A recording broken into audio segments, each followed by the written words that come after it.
Bonjour et bienvenue dans cette nouvelle vidéo et aujourd'hui nous allons parler de l'État, une des 18 notions incontournables du bac de philo. C'est parti! Alors tout d'abord, nous allons établir ensemble quelques petites définitions, à commencer par la définition de l'État, bien évidemment. Il s'agit d'une institution juridique qui unifie et qui organise une société sur un territoire. C'est un pouvoir permanent et pour tous. Max Weber définira même l'État comme, je le cite, la domination légale et rationnelle. Nous allons dans un premier temps étudier les finalités de l'État et la légitimité de l'État. Pour Hobbes, l'État est une puissance artificielle, une puissance toute puissante, créée par l'homme pour sa défense. C'est-à-dire que c'est une institution qui n'est pas innée, qui n'est pas naturelle, qui a tous les pouvoirs et qui est nécessaire pour protéger chacun. En effet, sans État, l'homme se trouve dans l'état de nature, c'est-à-dire qu'il vit sans société, sans loi, sans civilisation. Et cet état de nature est un état de guerre permanent. Je cite Hobbes, l'homme est un loup pour l'homme, parce que c'est la loi du plus fort qui règne. En revanche, grâce à l'état de société, la paix est possible puisque tous les hommes se soumettent au pouvoir en place. L'autorité de l'État protège et préserve la société. Je cite à nouveau Hobbes, sans le glaive, les pactes ne sont que des mots.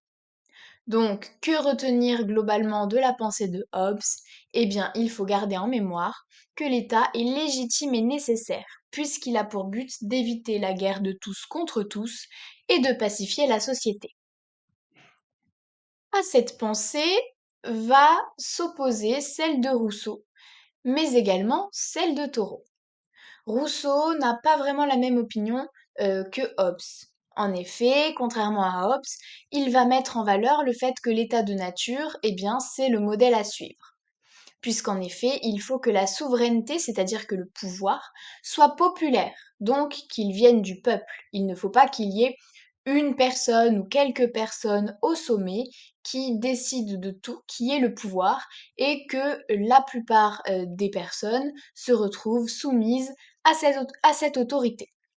Chacun doit renoncer à l'ambition d'obtenir plus de droits que les autres par la force, afin d'établir une égalité des droits entre les hommes et que le pouvoir puisse venir du peuple. En ce qui concerne Thoreau, Thoreau va rejoindre le point de vue de Rousseau, puisque pour lui, nous sommes d'abord des hommes avant d'être des sujets. Et je le cite, le respect de la loi vient après celui du droit. Que veut dire Thoreau par là? Eh bien, Thoreau va mettre en valeur le fait que l'homme doit d'abord être respecté en lui-même avant d'être soumis à une loi. Il faut donc désobéir si jamais les lois sont injustes, si elles sont contre la morale et si elles ne sont pas faites dans le bien de l'individu, puisque notre statut d'homme est plus important que notre statut de sujet, c'est-à-dire notre statut d'homme soumis à une loi. On va maintenant se demander qui et pour qui pratiquer la politique. Donc, Aristote est un philosophe qui a beaucoup parlé de politique. Et pour Aristote, l'homme est un animal politique. Cela signifie que l'homme est fait pour faire de la politique. Pour lui, la preuve en est que la cité, c'est l'aboutissement d'un processus spontané d'union des hommes entre eux pour former une société. Une autre preuve, pour lui, c'est le langage. Le langage prouve que l'homme a une prédisposition politique parce que le langage permet la compréhension, la discussion, la vie en société.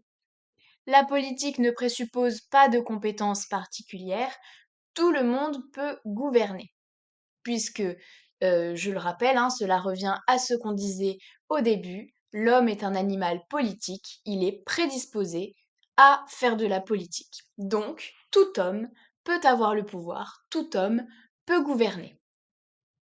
C'est une pensée à laquelle s'oppose Platon. Pour Platon, la politique nécessite des compétences particulières. Il n'y a pas n'importe qui peut s'ériger au sommet de l'État et qui peut décréter, diriger les autres hommes. Platon va s'opposer au principe de démocratie. Je rappelle que démocratie vient du grec démos signifiant le peuple et kratos le pouvoir. Démocratie donc signifie le pouvoir donné au peuple. Pour Platon, on ne peut pas donner le pouvoir à n'importe qui, parce que les personnes les mieux disposées à gouverner sont les philosophes. C'est la thèse des philosophes rois. C'est lui qui l'appelle ainsi. Les philosophes doivent être à la tête de l'État. Ce sont les personnes les plus à même de gouverner, puisque les philosophes prendront les décisions en vue du bien commun et non de leur intérêt personnel. C'est pourquoi ils ont la capacité la plus développée, la plus aboutie, qui leur permettra de gouverner mieux que n'importe quel autre homme. Voilà, le cours du jour est terminé. Je vous invite à nous rejoindre sur le site pour plus de cours et je vous dis à très bientôt.